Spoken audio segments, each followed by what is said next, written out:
Assalamualaikum warahmatullahi wabarakatuh.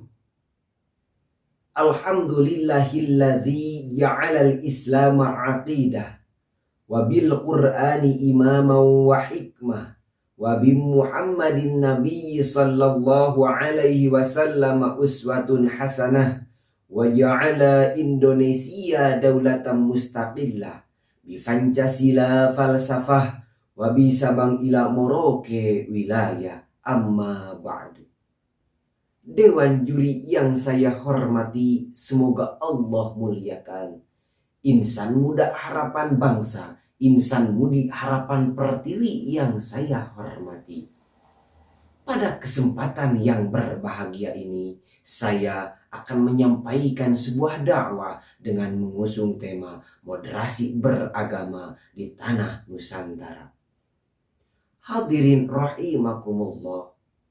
Merah putih indah berkibar melambangkan kuatnya perjuangan bangsa. Indonesia merupakan sebuah negara dengan latar belakang yang berbeda-beda. Berbeda suku, adat istiadat, bahasa maupun agama. Islam hadir ke muka bumi ini membawa misi mulia yang salah satunya sebagai penyempurna akhlak atau moral bagi umat manusia.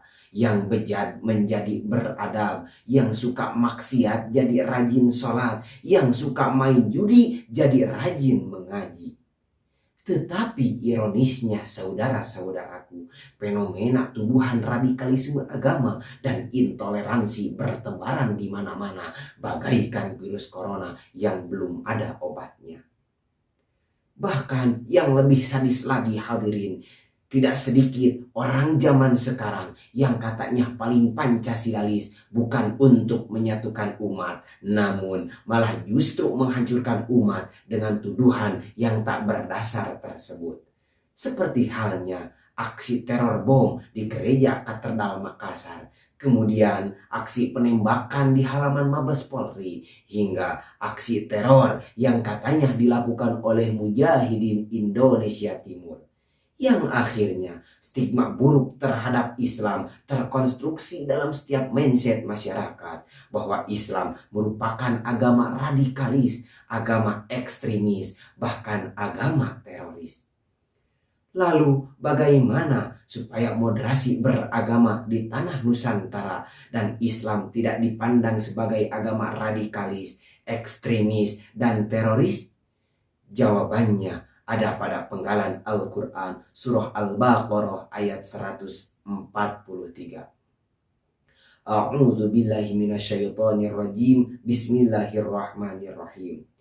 Wa kadzalika ja'alnakum ummatan wasatan litakunu syuhada'a 'alan nasi wa yakuna rasulu 'alaikum syahida. Dan demikian pula kami telah jadikan kalian semua sebagai umat Islam, umat pertengahan, agar kalian menjadi saksi atas perbuatan manusia dan agar Rasul menjadi saksi atas perbuatanmu. Hadirin rahimakumullah, Imam Ibnu Jarir At-Tabari dalam tafsir At-Tabari juz 2 halaman 7 menyebutkan kata ummat wasatan dengan posisi paling tinggi dan paling baik.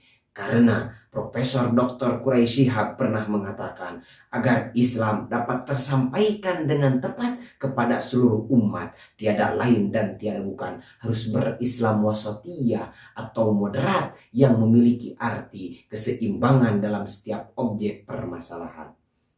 Lalu bagaimana cara berislam wasatiyah itu?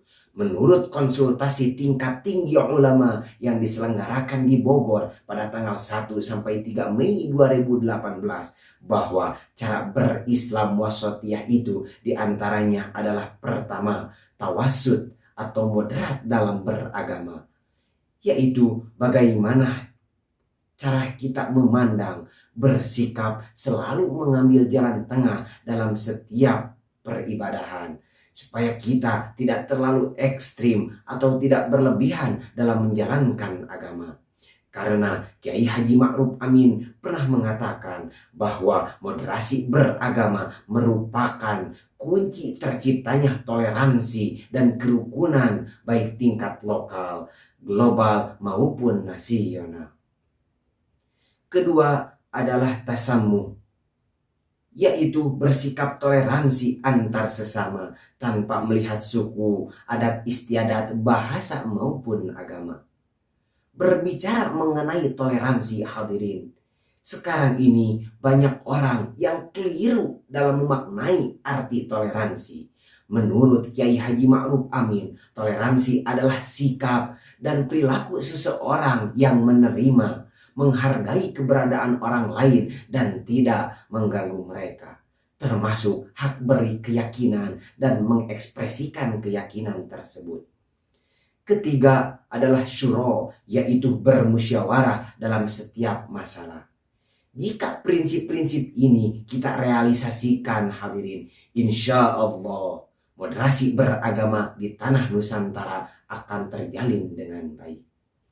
Hadirin rahimakumullah, dari uraian di atas dapat disimpulkan bahwa moderasi beragama yang dalam Islam disebut wasatiyah merupakan proses memahami, meyakini, dan menjalankan ajaran agama secara adil dan seimbang, sehingga akan melahirkan cara pandang, sikap, dan perilaku selalu mengambil jalan tengah di antara dua hal, antara hak dan kewajiban, antara idealitas dan kenyataan, antara ideologi keagamaan dan ideologi kebangsaan. Semoga kita semua bisa menjalankan moderasi beragama secara baik sebaik-baiknya, supaya moderasi beragama di tanah Nusantara ini terjalin dengan baik. Hadirin rahimakumullah, itulah yang bisa saya sampaikan. Mohon maaf atas khilaf dan kekurangan. Semoga bermanfaat. Wassalamualaikum warahmatullahi wabarakatuh.